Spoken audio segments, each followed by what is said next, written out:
"You do not belong here." The words cut through the ceremonial hall like a blade, and every head turned toward the source. Alara felt her breath catch in her throat as Lady Vivian's perfectly manicured finger pointed directly at her, the accusation hanging in the air like poison. The ritual of the blood moon had barely begun, and already Alara knew she had made a terrible mistake by attending. She was a servant, an orphan without a wolf, without a family name, without any right to stand among the noble daughters and high-ranking pack members who had gathered to witness the Alpha King choose his Luna. But the old cook, Martha, had insisted. She had pressed Alara's only decent dress into her hands and told her that every unmated female in the territory was required to attend. No exceptions, not even for kitchen staff. Now, standing in the grand hall with its soaring ceilings and walls covered in ancient tapestries, depicting the glory of the Silverwood pack, Alara wished she had refused. She wished she had hidden in the root cellar or pretended to be ill. Anything to avoid this moment of being seen, of being noticed, of being singled out by the one woman who had made her life miserable for years. "I said, 'You do not belong here,'" Vivian repeated, her voice louder now, carrying to every corner of the hall. She moved through the crowd with the grace of someone who had never doubted her place in the world, her silver gown shimmering under the light of 1,000 candles. Her dark hair was piled high on her head, woven through with moonstones that caught the light, and her eyes, cold and calculating, never left Alara's face. This ceremony is for wolves of standing, for daughters of noble houses, for females worthy of being considered as the Alpha King's mate. It is not for orphaned servants who steal from their betters. The accusation landed like a physical blow. Alara took a step backward, her hand instinctively moving to the small leather pouch that hung around her neck, hidden beneath the modest neckline of her dress. Inside that pouch was the talisman, the only thing her mother had left her before dying in childbirth. It was a smooth stone, no bigger than her thumb, with strange markings carved into its surface that seemed to shift and change depending on how the light hit them. Alara had treasured it her entire life, had kept it close to her heart even when she had nothing else, not even a memory of the woman who had given it to her. "I have stolen nothing," Alara said, her voice shakier than she would have liked. She hated how small she sounded, how afraid. Around her, the other females whispered and stared, their expressions ranging from curiosity to contempt. None of them would defend her. Why would they? She was nobody to them, less than nobody. She was the girl who scrubbed their floors and served their meals, who existed in the background of their lives like a piece of furniture they barely noticed. That talisman belongs to the royal bloodline, Vivian continued, moving closer, her eyes fixed on the small bulge beneath Alara's dress where the pouch rested against her skin. "My father, the Supreme Counselor, has records that prove it. It was lost 3 generations ago when the lunar lineage was wiped out in the Great Betrayal. How did a servant girl come to possess such a treasure? Unless you stole it from the royal vaults, or perhaps found it among the ruins where your kind scavenged for scraps." The hall had gone, completely silent now. Even the musicians who had been playing soft melodies in the corner had stopped, their instruments quiet. Alara felt hundreds of eyes on her, judging her, condemning her without even knowing the truth. She wanted to defend herself, to explain that her mother had owned the talisman, that it was all she had left of a family she had never known. But the words stuck in her throat. What was the point? No one would believe her. No one ever believed orphans and servants. They were the lowest of the low, barely considered part of the pack at all, tolerated only because someone needed to do the work that the nobles considered beneath them. "Show me," Vivian demanded, holding out her hand. "Show everyone here what you are hiding, and let us see if you are a thief as well as an intruder." Alara's hand closed around the pouch protectively. The thought of giving it up, of letting Vivian's cold fingers touch the one thing that connected her to her mother, made her feel physically ill. But what choice did she have? Vivienne was the daughter of the Supreme Counselor, one of the most powerful men in the kingdom. She had the weight of nobility and authority behind her, while Alara had nothing but her word, which counted for exactly nothing in this world. She was about to reach for the leather cord around her neck when a voice cut through the tension like thunder. What is the meaning of this disruption? Every person in the hall immediately dropped into a bow or curtsy, their heads lowered in submission. Alara followed suit automatically, her body responding to years of training even as her mind reeled. She did not need to look up to know who had entered. She could feel his presence like a physical force, could smell the scent of pine and steel that marked him as the Alpha King. Theron Blackstone, the warrior king who had united 3 warring packs under his rule, who had defended the borders against rogue attacks for a decade, who had never taken a mate because, it was whispered, no female had ever been worthy of standing at his side. Alara had seen him only a handful of times in her life, always from a distance, always as a figure of legend, rather than a real man. Now he was here, in the same room, and she did not dare lift her eyes to look at him. Your Majesty. Vivienne's voice had taken on a honeyed quality, sweet and deferential. I apologize for the disturbance. I was merely pointing out that a servant has entered the ceremony hall, and worse, she carries an item that belongs to the royal treasury. I thought it best to address the matter before the ritual began, so that no dishonor would taint the sacred proceedings. There was a long pause. Alara could hear her own heartbeat pounding in her ears, could feel sweat beading on the back of her neck despite the cool air in the hall.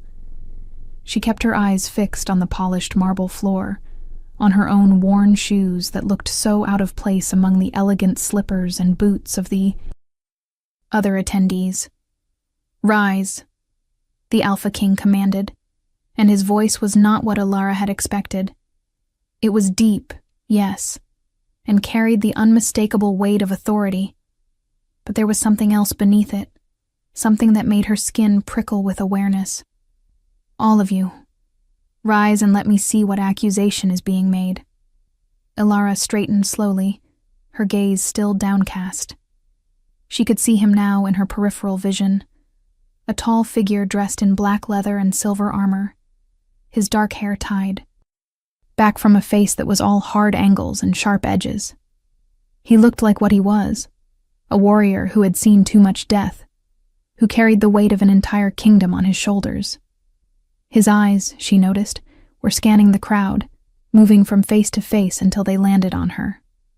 The moment their gazes met, something happened that Alara could not explain. It was as if the air between them crackled with electricity, as if every nerve in her body suddenly came alive. She felt a pull, deep in her chest, like an invisible thread connecting her to him. It was terrifying and exhilarating all at once, and she did not understand it at all. She did not have a wolf, had never experienced the mate bond that other wolves described, so this sensation made no sense. Yet it was there, undeniable and overwhelming, making it impossible to look away from him, even though every instinct told her she should lower her eyes in submission. Theron's expression did not change, but something flickered in. His dark eyes, something that might have been surprise or recognition or confusion. He stared at her for a long moment, long enough that the silence became uncomfortable, before finally turning his attention to Vivienne. You claim this woman has stolen from the royal treasury? He asked, his voice carefully neutral. I do, Your Majesty, Vivienne said, moving to stand beside him with the familiarity of someone who believed she had every right to be there. She was beautiful, Alara had to admit, with her perfect features and regal bearing. She looked like a queen already, like she had been born to wear a crown. The talisman she carries is described in the old records. It bears the mark of the lunar lineage, the bloodline that was extinguished 3 generations ago. Such an artifact should be in the royal vaults, protected and preserved as part of our history. Yet this servant girl wears it around her neck, as if it were a common trinket. I can only conclude that she either stole it or purchased it from someone who did. Is this true? Theron asked, his gaze returning to Alara. Do you possess such an item? Alara's throat was so dry she could barely speak. I have a talisman, Your Majesty, she managed to say, her voice barely above a whisper. But I did not steal it. It was my mother's. She left it to me when she died giving birth to me. It is all I have of her, all I have of any family. She saw something shift in his expression, a softening that was there and gone so quickly she might have imagined it. Show me, he said, and it was not a request. With trembling fingers, Alara reached beneath the neckline of her dress and pulled out the leather pouch. She opened it carefully, tipping the talisman into her palm. The stone caught the candlelight, its surface seeming to glow with an inner luminescence. The markings carved into it were intricate and beautiful, swirling patterns that reminded her of wind and water and the phases of the moon. She had spent countless hours as a child tracing those patterns with her fingertips, wondering what they meant, wondering who her mother had been to own such a thing. Vivian gasped, a theatrical sound that drew everyone's attention. You see? It is exactly as the records describe. The lunar talisman, lost since the massacre at Moonhaven. This girl has no right to possess it. Theron stepped forward, closing the distance between himself and Alara. He was even more imposing up close, tall enough that she had to tilt her head back to see his face, broad-shouldered and muscular in a way that spoke of a lifetime of training and combat. But it was his scent that overwhelmed her, that made her wolf, the wolf she did not have and never would, seemed to stir somewhere deep inside her consciousness. It made no sense. Nothing about this made any sense. May I? He asked, holding out his hand. For a moment, Alara wanted to refuse. The talisman was hers, the only connection she had to a past she did not. Remember, to a mother she had never known. But refusing the Alpha King was not an option, not for someone like her. She placed the stone in his palm, trying not to notice how warm his skin was, how the brief contact of their fingers made that strange pulling sensation in her chest intensify. Theron examined the talisman closely, turning it over in his hand. His expression was unreadable, but Alara thought she saw his jaw tighten, saw the muscles in his neck tense. Where did your mother get this?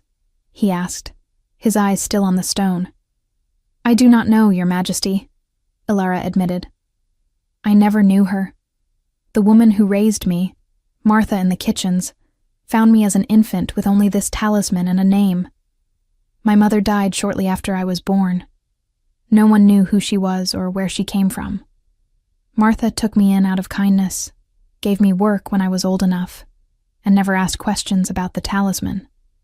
It was the truth, the simple, painful truth of her existence. She was nobody, from nowhere, with no family and no past. The talisman was the only evidence that she had ever been anything more than an unwanted burden. This is convenient, Vivian said, her voice dripping with skepticism. A mysterious dead mother, no witnesses, no proof of anything except that this girl possesses an artifact that does not belong to her. Your Majesty, I urge you to confiscate the talisman and place it where it belongs in the royal vaults. As for the girl, she should be punished. For theft and for daring to enter this sacred ceremony when she has no wolf, no rank, and no business being here. The words stung, each one a reminder of everything Alara was not, everything she would never be. She was a servant, a nobody, a girl without even a wolf to call her own. In a world where wolves were everything, where they defined your worth and your place in society, being wolfless was the ultimate shame. She had learned to live with it, to accept her place at the bottom of the hierarchy, but hearing it stated so bluntly in front of the entire court, in front of the Alpha King himself, made her want to disappear into the floor.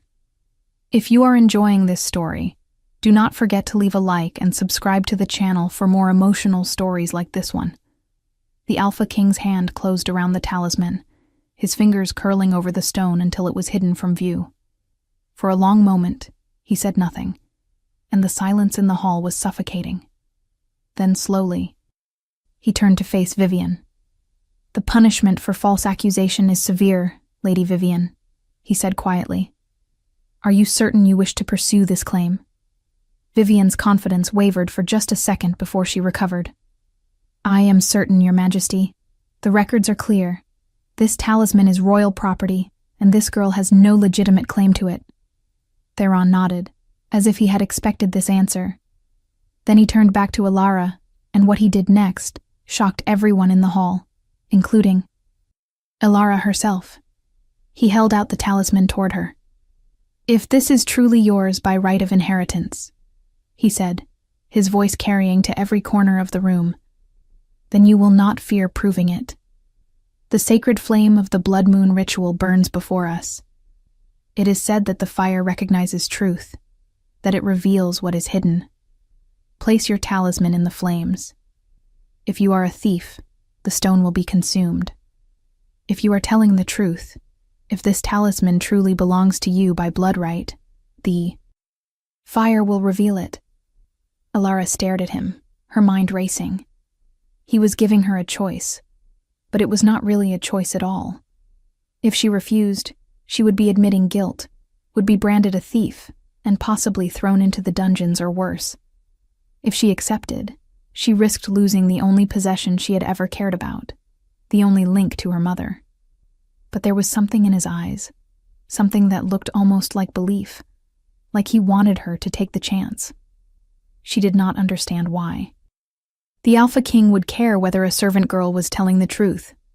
But she found herself nodding, found herself reaching for the talisman even though her hands were shaking. "I will do it," she said. And her voice was stronger now, steadier. "I have nothing to hide." She turned toward the sacred fire that burned in the center of the hall, housed in a massive stone brazier that had been used for ceremonies since the founding of the Silverwood Pack. The flames were already burning high, fed by ancient woods and herbs that gave them a silvery quality, appropriate for a blood moon ritual. The heat from the fire washed over her as she approached, making her skin prickle with sweat. Alara looked down at the talisman in her hand one last time. The stone seemed to pulse with warmth, as if it were alive, as if it were trying to tell her something. She thought of her mother, the woman she had never known, the woman who had left her this one precious thing. If the fire consumed it, she would have nothing left. No connection to the past, no hope of ever knowing where she came from. But if the fire proved her claim, if it showed everyone that she was telling the truth, then maybe, just maybe, she would finally have something that nobody could take away from her. Respect, dignity, proof that she mattered. She took a deep breath, whispered a silent prayer to whatever gods might be listening, and threw the talisman into the flames. The stone arced through the air, tumbling end over, end catching the light as it fell. It hit the heart of the fire with a soft sound, and for a moment, nothing happened. The flames continued to burn silver and white, crackling softly, consuming the sacred woods as they had been doing all evening. Alara felt her heart sink. The talisman was gone, burned to ash, and with it went any proof that she had been telling the truth. Vivian would have her arrested, would see her thrown out of the pack or worse, and there would be nothing Alara could do to stop it. But then the fire changed. It started as a subtle shift in color, the silver flames taking on a golden tinge at their edges. Then the gold spread, moving through the fire like liquid sunlight, until the entire brazier blazed with golden light so bright it hurt to look at directly. The hall erupted in gasps and exclamations, people stumbling backward, shielding their eyes from the brilliant glow. The flames rose higher, reaching toward the vaulted ceiling, and in their heart, Alara could see the talisman, not burning, not consumed, but glowing with the same golden light as the fire around it, The markings on its surface were no longer subtle swirls and patterns.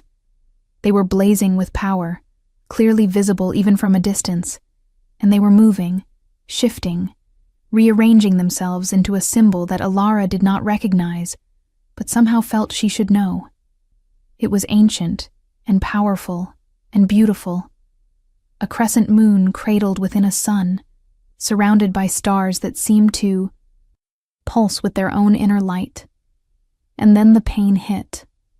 It started in Alara's chest, right over her heart, a burning sensation that made her cry out and press her hand to her sternum.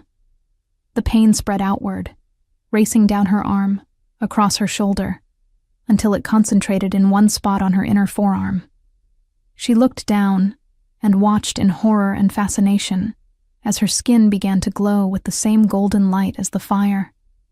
The light grew brighter, hotter, and then suddenly it was not just light anymore. It was a mark, burning itself into her flesh, searing itself into her very bones.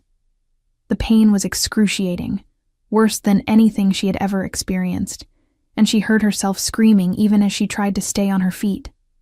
Her vision blurred, darkened at the edges, and she thought she might pass out. But through the pain, through the confusion and fear, she felt something else. Power. Raw, untamed power flooding through her veins like liquid fire. It was terrifying and glorious all at once, awakening something inside her that had been sleeping, dormant, waiting for this moment.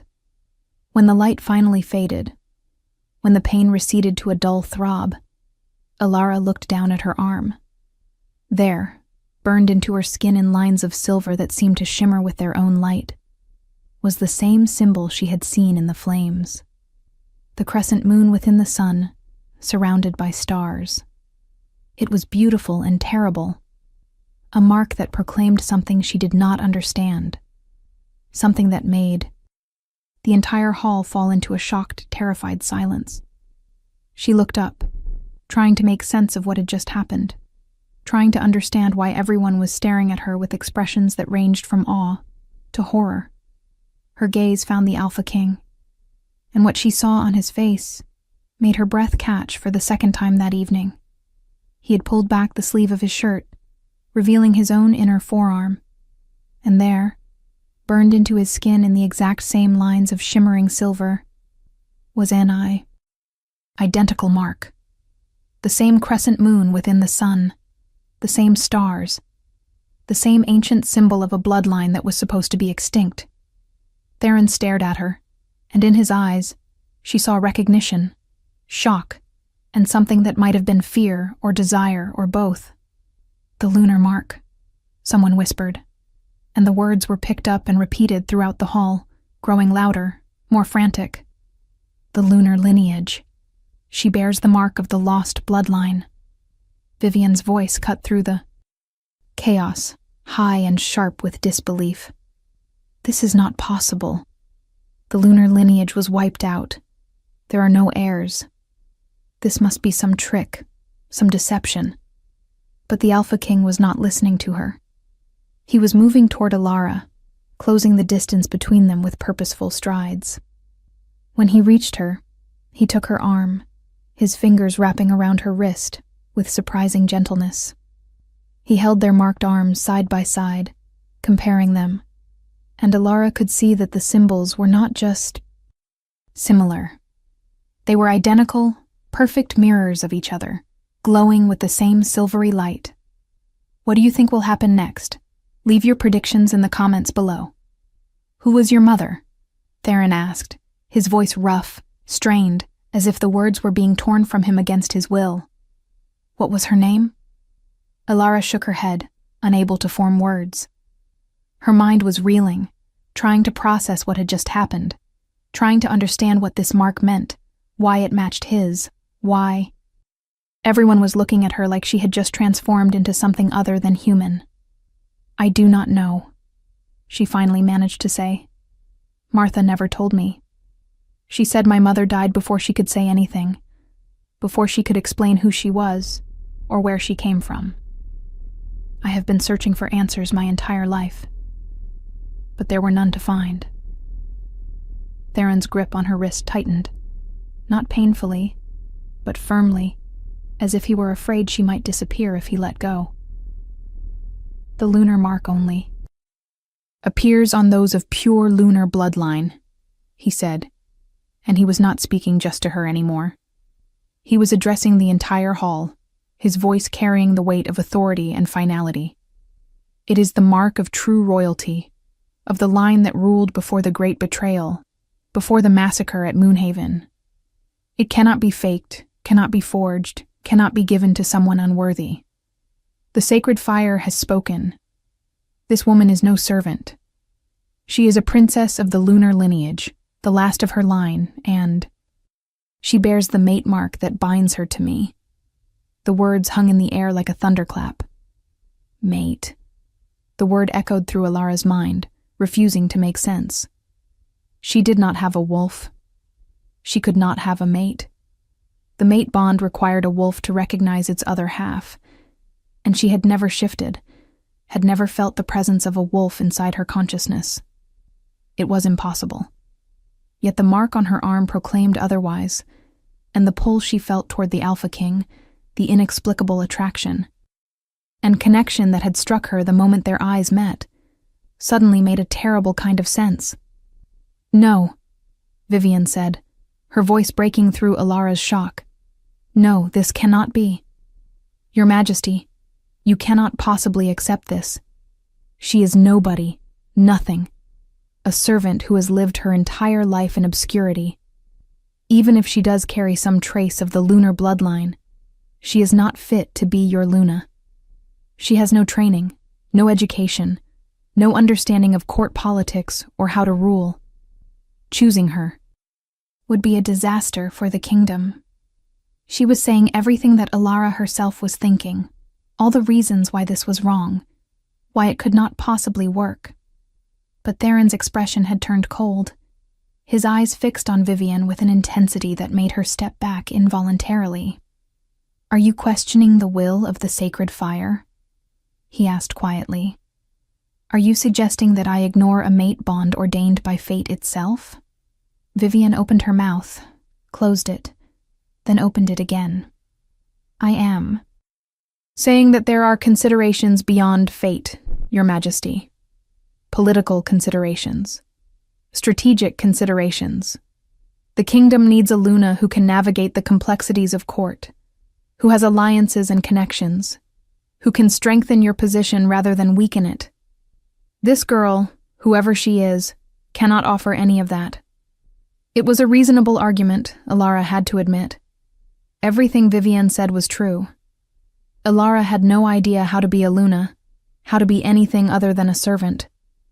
The thought of standing beside the Alpha King, of making decisions that affected the entire kingdom, was so far beyond her understanding that it felt like a cruel joke.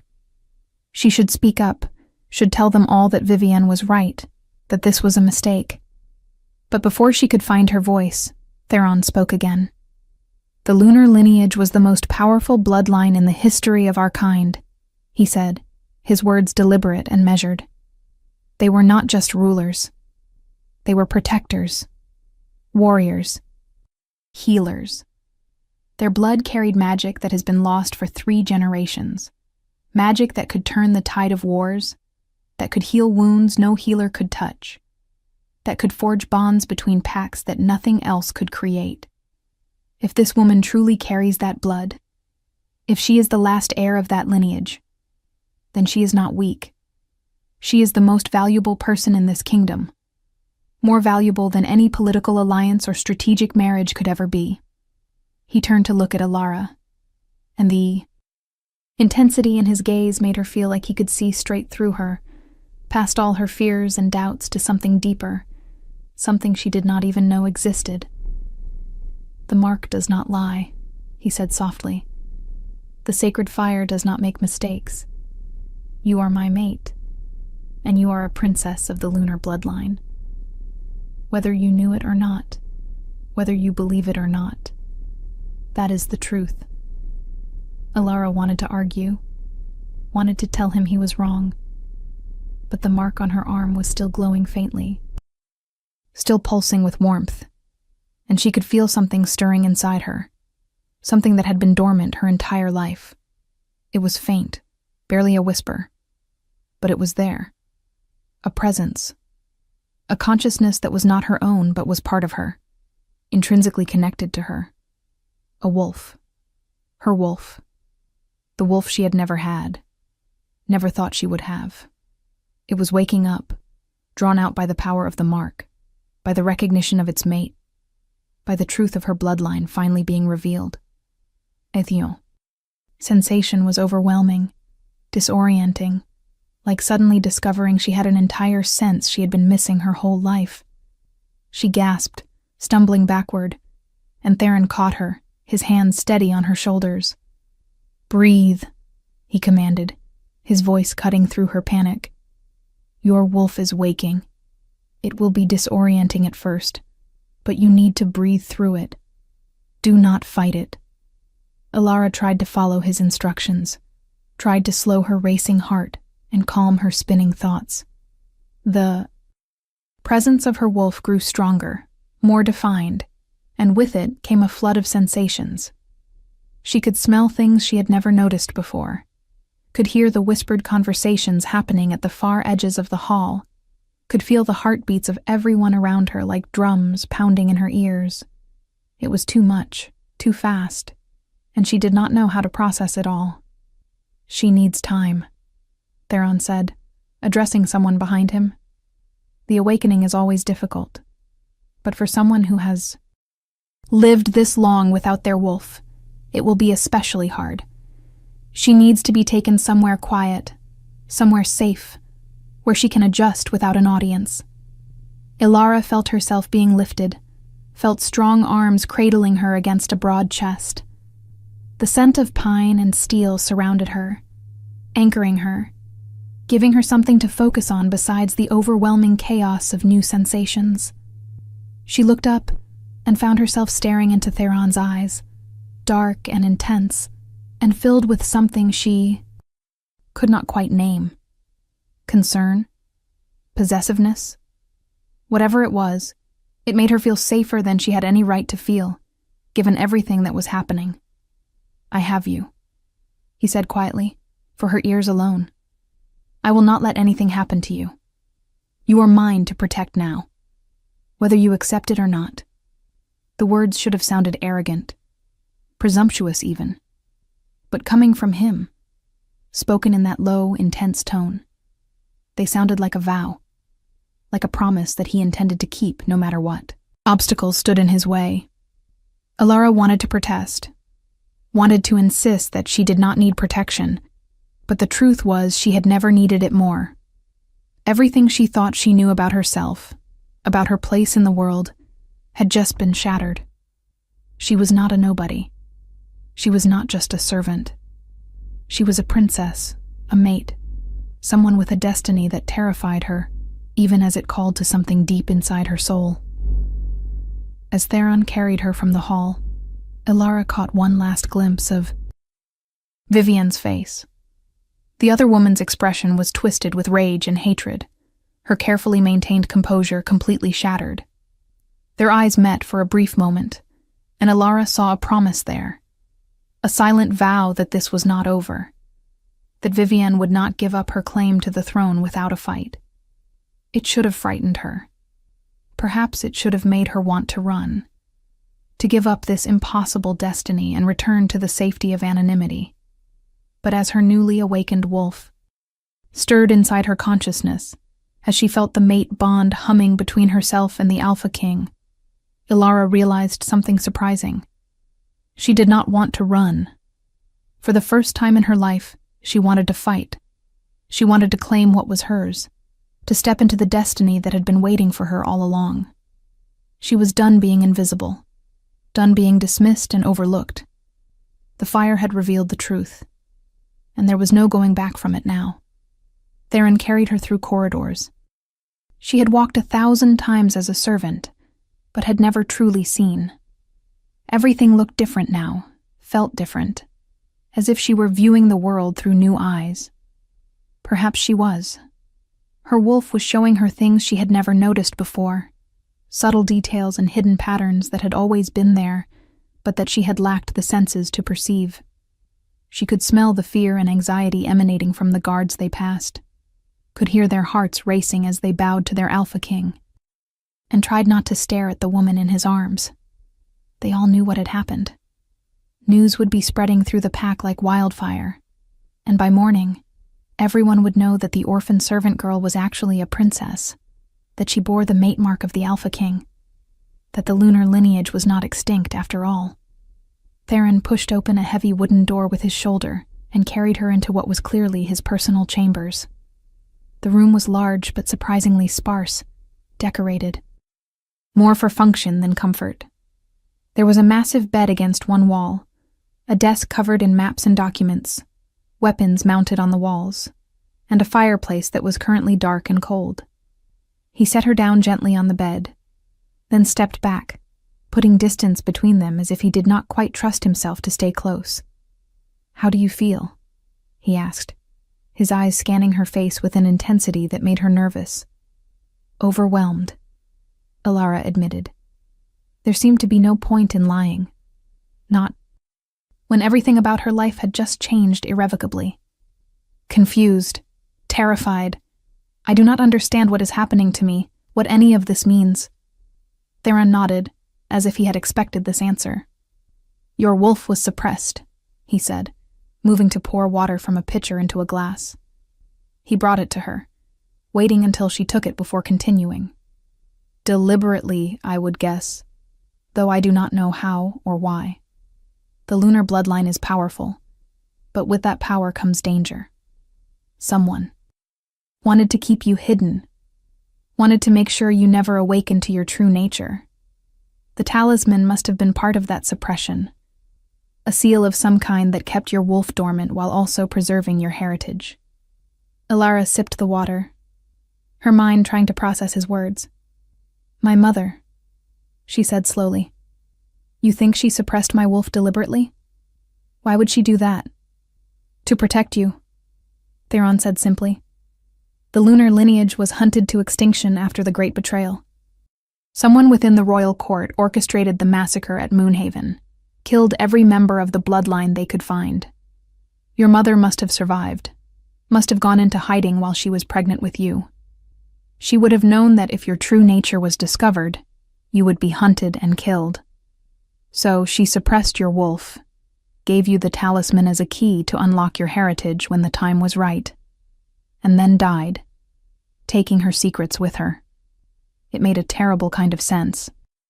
Alara had always wondered why her mother had abandoned her, why she had left her with nothing but a stone and a name. But if Theron was right, if her mother had been fleeing for her life, trying to protect her daughter from an enemy who wanted their entire bloodline extinct, then dying in childbirth must have been a final, desperate sacrifice. She had given Alara life, and then given her anonymity, hoping it would be enough to keep her safe. "Who would want to kill my entire family?" Alara asked, her voice shaking. "Who could hate us so much that they would hunt down every last person who carried our blood?" Theron's expression darkened, his jaw clenching. "That is the question I have been trying to answer for years," he said. "The official story is that the lunar bloodline betrayed the crown, that they were plotting to overthrow the established order and seize power for themselves. The massacre at Moonhaven was supposedly justified, a necessary evil to prevent civil war. But I never believed that story. The lunar line was loyal, honorable. They had no reason to betray anyone. Someone wanted them dead and fabricated a reason to make it happen." He turned away from her, staring into the cold fireplace as if seeing something beyond the present moment. "My father was involved in the massacre," he said quietly. "He led the forces that attacked Moonhaven, that burned it to the ground and killed everyone inside. He told me it was his duty, that he was following the orders of the Supreme Council, that the lunar line had to be eliminated for the good of the kingdom. I was barely more than a boy at the time, but I remember the screams, remember the smell of smoke and blood. Remember the way he looked when he came home. Like he had done something that could never be undone. Ilara felt a chill run down her spine. "Your father killed my family," she said, and the words felt heavy, loaded with implications she did not want to examine.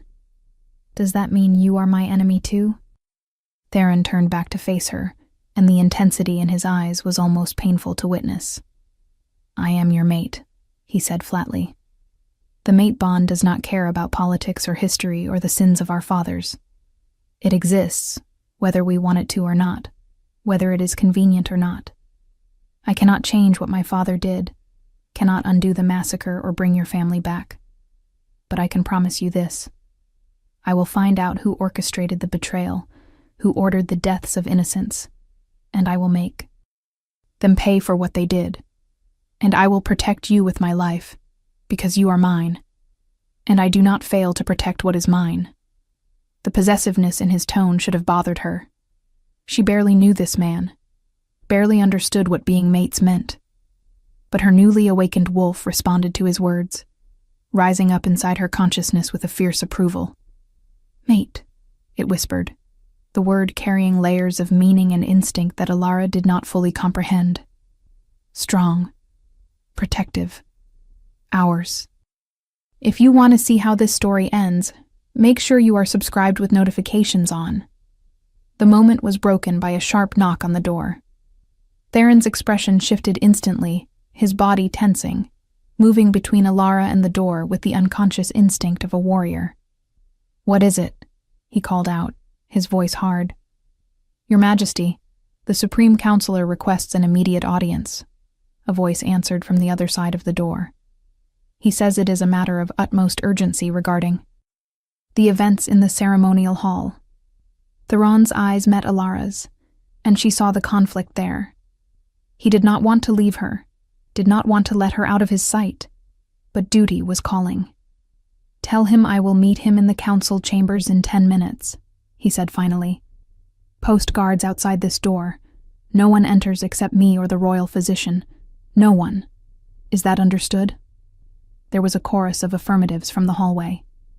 Theron turned back to Ilara, his expression softening slightly. "I need to deal with the council," he said. "They will have questions, concerns, probably demands. The revelation of your existence, of your heritage, changes the political landscape of the entire kingdom. I need to manage that before it spirals out of control." "What should I do?" Ilara asked, feeling helpless and lost. Everything was happening so fast, too fast for her to keep up. An hour ago, she had been a servant hoping to simply survive the ritual without being noticed. Now she was a princess, a mate, someone with a wolf waking inside her and a destiny she did not understand. "Stay here," Theron said firmly. "Rest. Let your wolf settle. Do not try to shift yet, not until you have had time to adjust to her presence. The awakening can be dangerous if rushed. I will send the royal physician to check on you, make sure the process is not causing any physical harm, and I will return as soon as I can." He moved toward the door, then paused, looking back at her. "Ilara," he said, using her name for the first time. "Whatever happens, whatever the council says or demands, remember this. You are not alone anymore. You have me, and you have the power of your bloodline. No one will take that from you. No one will make you go back to being invisible. I swear it." Then he was gone, the door closing behind him with a solid thunk. Ilara heard him giving orders to the guards outside, his voice muffled, but still carrying the weight of absolute authority. Then his footsteps faded. Away, and she was left alone in the Alpha King's chambers, trying to make sense of a world that had been turned completely upside down. Her wolf stirred again, and this time Ilara tried to focus on the sensation instead of fighting it.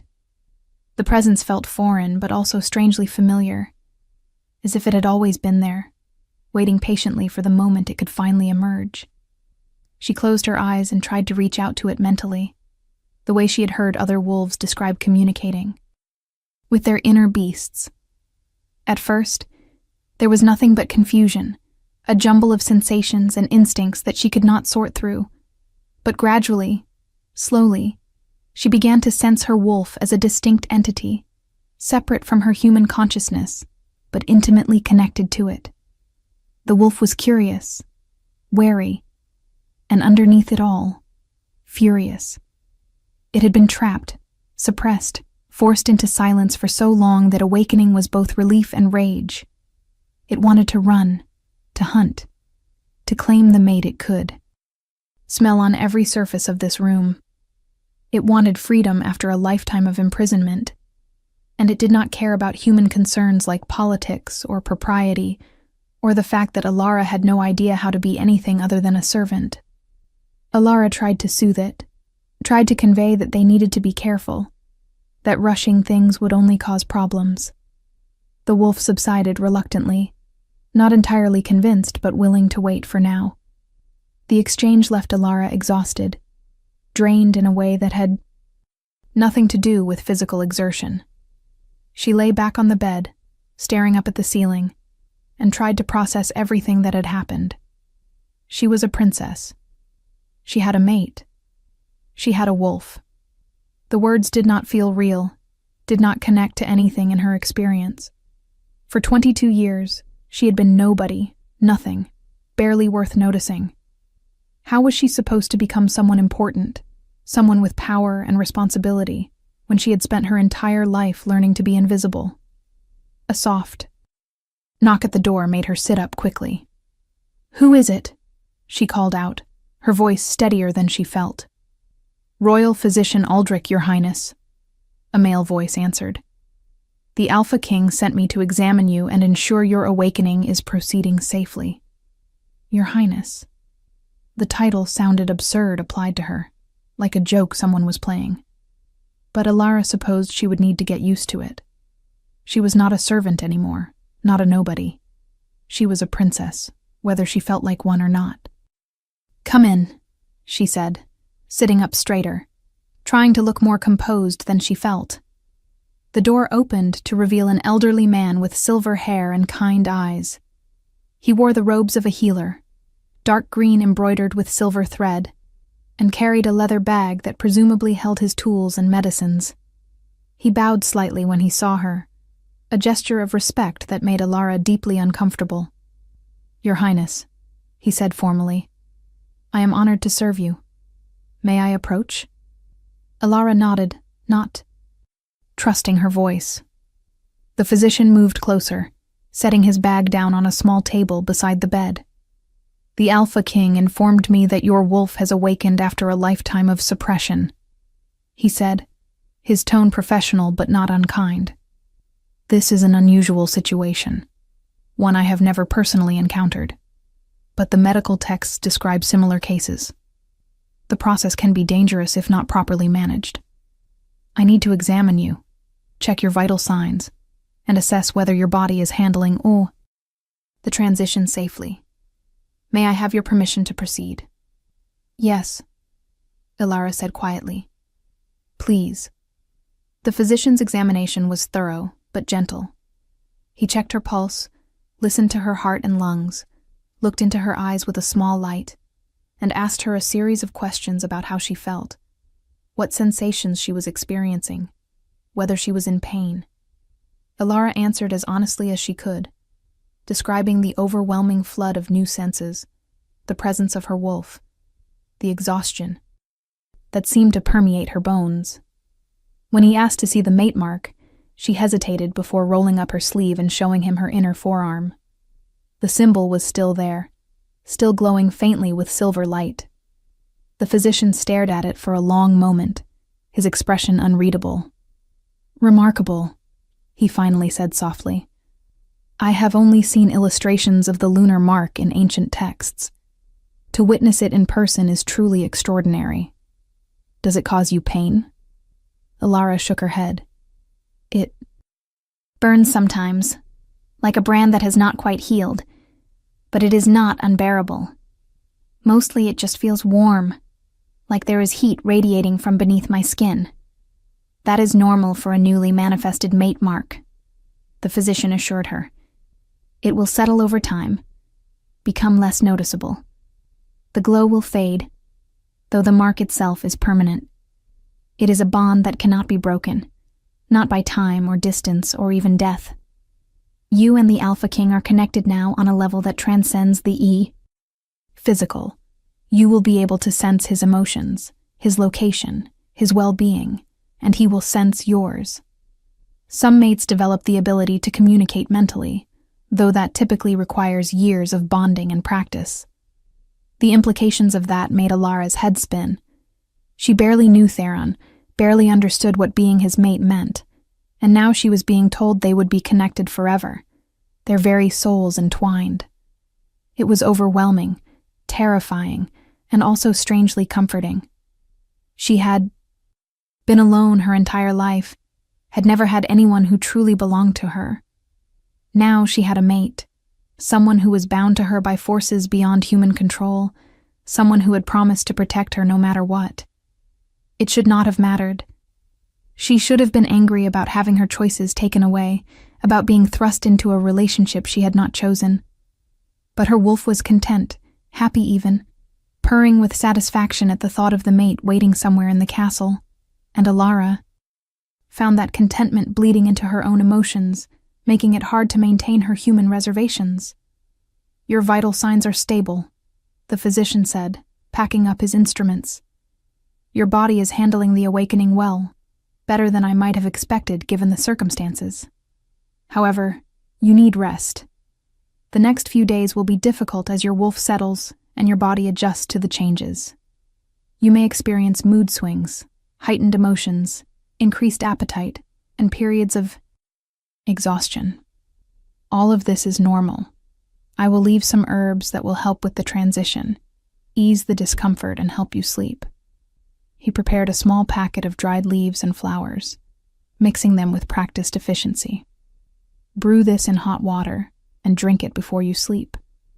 It will calm your wolf and allow your body to rest properly. Do not try to shift for at least 3 days. Your wolf is not yet stable enough, and attempting a transformation prematurely could cause serious injury." Alara accepted the packet, holding it carefully. "Thank you," she said, and meant it. The physician smiled, the expression warming his lined face. "It is my honor to serve the last princess of the lunar bloodline," he said. "Your family was greatly respected, greatly loved, before the tragedy at Moonhaven. Many of us never believed the official story, never accepted that they were traitors. To see their line restored, to know that their legacy will continue, brings hope to many who have lived in the shadow of that dark day for too long." He bowed again, deeper this time, before gathering his bag and heading for the door. He paused at the threshold, looking back at her. "Be careful, Your Highness," he said quietly. "There are those in this castle who will not be pleased by your existence, who will see you as a threat to their power and position. Trust the Alpha King, trust your instincts, and do not let anyone make you feel less than what you are. You are royalty, true royalty, and that means something even in this cynical age." Then he was gone, leaving Alara alone once more with her thoughts and her newly awakened wolf. She looked down at the mate mark on her arm, traced the glowing lines with one finger. It was beautiful and strange, a symbol of a destiny she had never imagined, never dared to dream of. She thought about Theron, about the intensity in his eyes when he looked at her, about the way he had carried her from the ceremonial hall as if she weighed nothing, as if she were precious and fragile and worth protecting. She thought about his promise to find the truth about her family's massacre, to make those responsible pay for their crimes. She barely knew him, had no reason to trust him beyond the mate bond that connected them, but something in her soul recognized him as hers, as someone who would stand between her and danger without hesitation. The door opened again, and Alara looked up, expecting to see a servant, or perhaps another guard. Instead, Martha stood in the doorway, her weathered face streaked with tears, her hands twisting in her apron. "Oh, child," the old cook said, her voice breaking. "Oh, my dear girl. I never imagined, never dreamed that you were anything more than what you seemed." Alara felt her own eyes filling with tears. She stood quickly, crossing the room to embrace the woman who had raised her, who had been the closest thing to a mother she had ever known. Martha held her tightly, her body shaking with sobs. "I should have known," Martha said into Alara's shoulder. "Your mother, when she came to me, there was something about her, something that spoke of nobility despite her worn clothes and desperate circumstances. She begged me to take you, to keep you safe, to never ask questions about where you came from. She said that your life depended on anonymity, that you must never know what you were until the time was right. I promised her I would protect you, and I tried. Truly I did. But I never understood what I was protecting you from." Alara pulled back, looking into Martha's red-rimmed eyes. "Tell me about her," she said urgently. "Please, Martha, tell me everything you remember about my mother. I need to know." Martha wiped her eyes with her apron, taking a shaky breath. "She came to the kitchens late one night, close to 23 years ago now. She was heavily pregnant, exhausted, and terrified. She said she had nowhere else to go, no one else to turn to. I gave her food, let her rest by the fire. She went into labor that same night, and it was difficult. So difficult. She bled too much, weakened too quickly. She knew she was dying, I think, knew she would not survive to raise you. So she gave me the talisman, made me swear I would keep it for you until you were grown, until you needed it. She said it was your birthright, your inheritance, and that one day it would reveal the truth." Martha's voice dropped to barely more than a whisper. "She said your name was Alara, after the moon, goddess, and that you were destined for something greater than any of us could imagine. Then she made me promise one more thing. She made me swear that I would never tell you who your father was, never speak his name, because if the wrong people learned of your paternal bloodline, they would kill you without hesitation." Alara felt the world tilt beneath her feet. "My father," she said slowly. "She knew who he was? Did she tell you his name?" Martha hesitated, fear and conflict warring on her face. "She did," the old woman admitted. "But child, some secrets are kept for good reason. Your mother died protecting that secret. Perhaps it should stay buried." Alara grabbed Martha's hands, holding them tightly. "Please," she said desperately. "I need to know. The Alpha King is my mate. I bear the mark of the lunar bloodline. Whatever danger my father's identity poses, I am already in the center of it. Keeping secrets now will not protect me. It will only leave me vulnerable." Martha looked at her for a long moment, then sighed, her shoulders sagging in defeat. "Your mother said your father was Crown Prince Darien," she said quietly.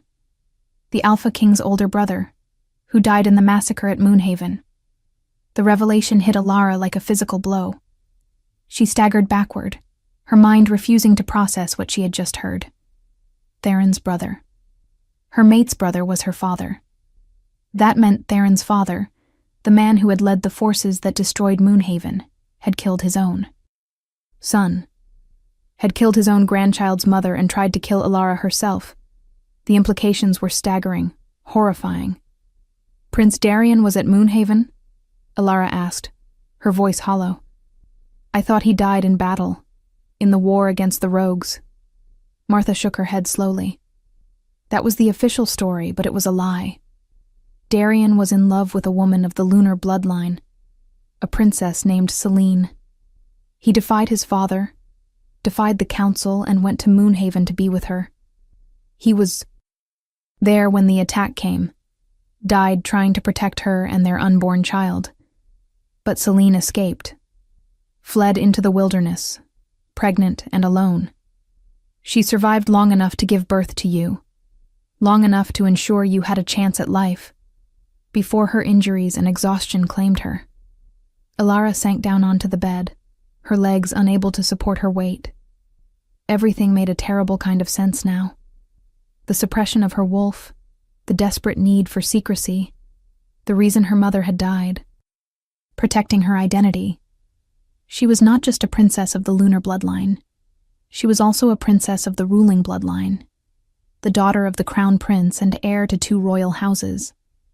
She was a living symbol of the unity between the bloodlines, the very thing that the massacre had been designed to prevent. "Does the Alpha King know?" she asked faintly. "Does Theron know that his brother was my father?" Martha shook her head. "I do not believe so. Your mother said that Darian had kept their relationship secret from everyone except his closest confidants, and most of them died at Moonhaven. The king believed his son had been seduced and betrayed by the lunar line, that he had died because of their treachery. He never knew about you, never knew that his son had left behind a child." Alara's mind raced, trying to understand what this meant, what she should do with this information. Theron had promised to find the truth about the massacre, to discover who had orchestrated it and why. But what would he do when he learned that his own father was responsible, that the former king had killed his own son to prevent the union between the bloodlines? Would he still protect her? Or would the truth drive a wedge between them that even the mate bond could not overcome?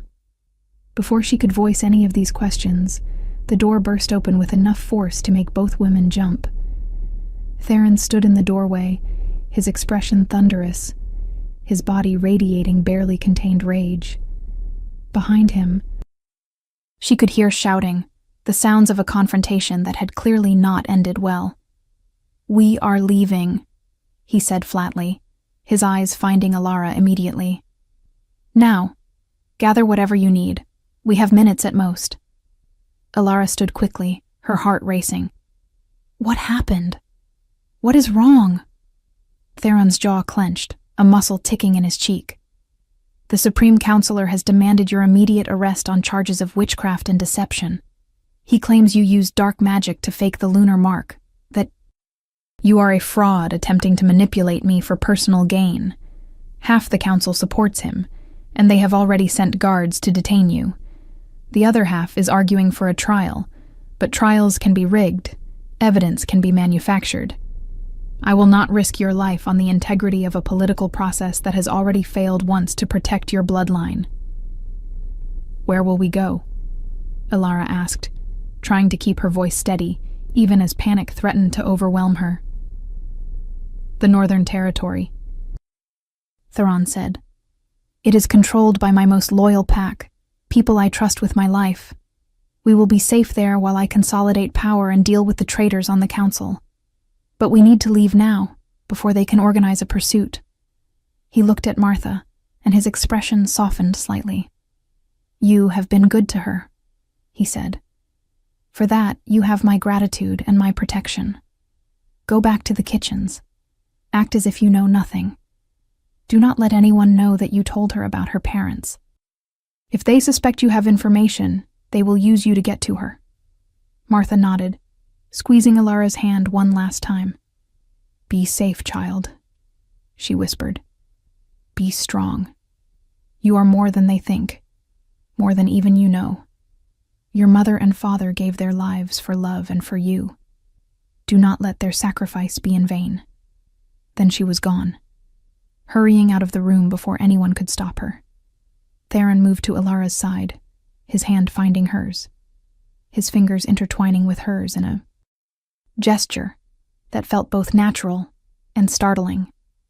"Trust me," he said quietly, his dark eyes boring into hers. "I know you have no reason to. Know that everything is happening too fast, and you do not have time to process any of it. But I swear to you, on my life and my honor, I will keep you safe. You are my mate, my responsibility, and I do not fail to protect what is mine."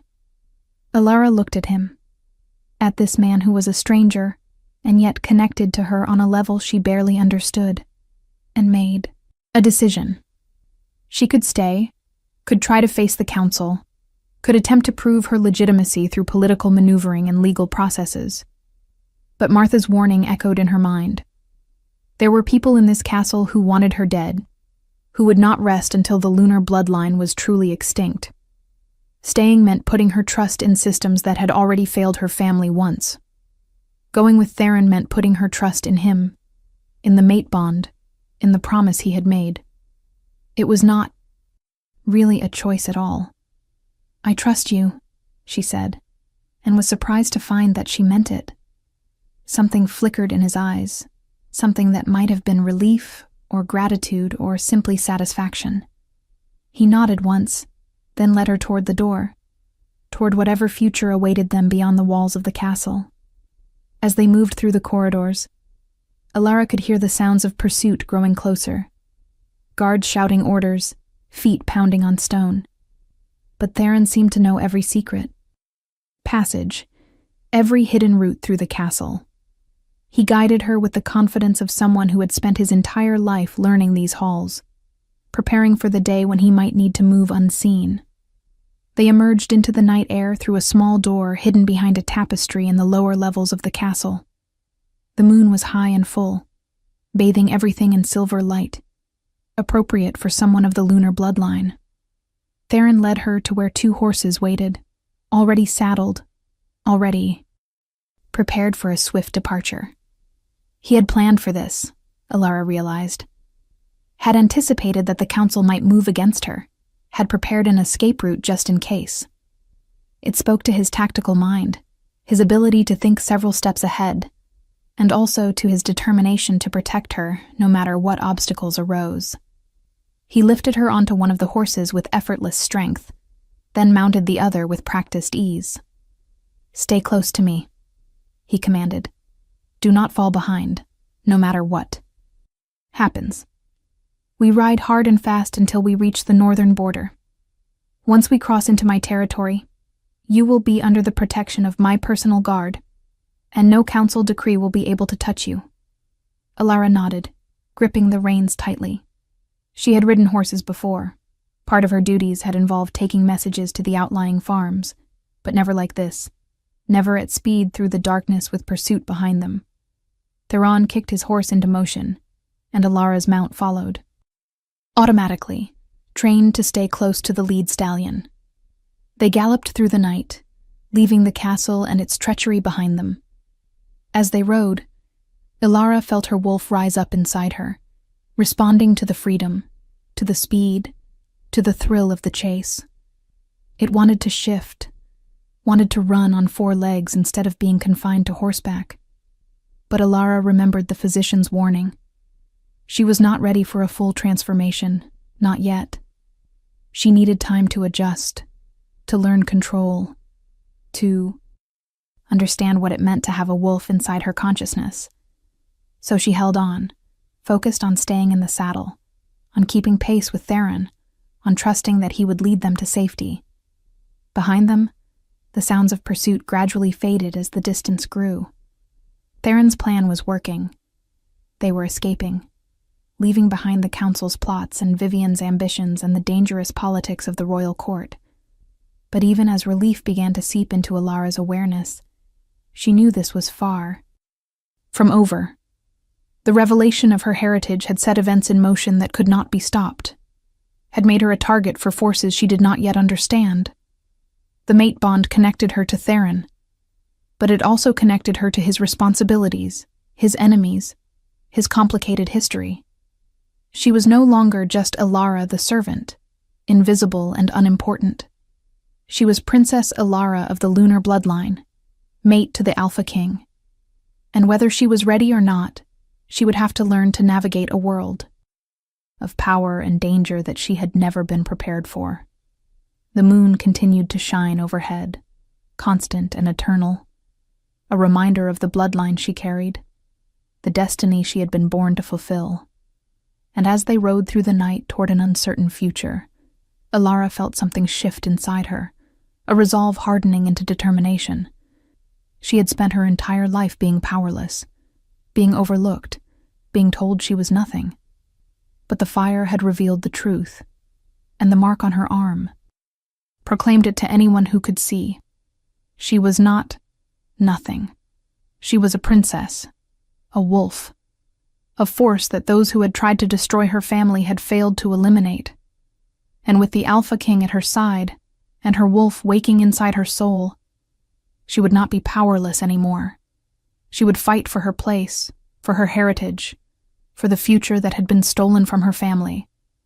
The journey was just beginning, and whatever challenges lay ahead, Alara was ready to face them. She had thrown the Talisman into the fire expecting to lose everything. Instead, she had found herself, had found her mate, had found a destiny worth fighting for. And she would not let anyone take that away from her, not without a fight. If this story touched your heart, share it with someone who loves epic romance. Tell me in the comments, did you see this ending coming?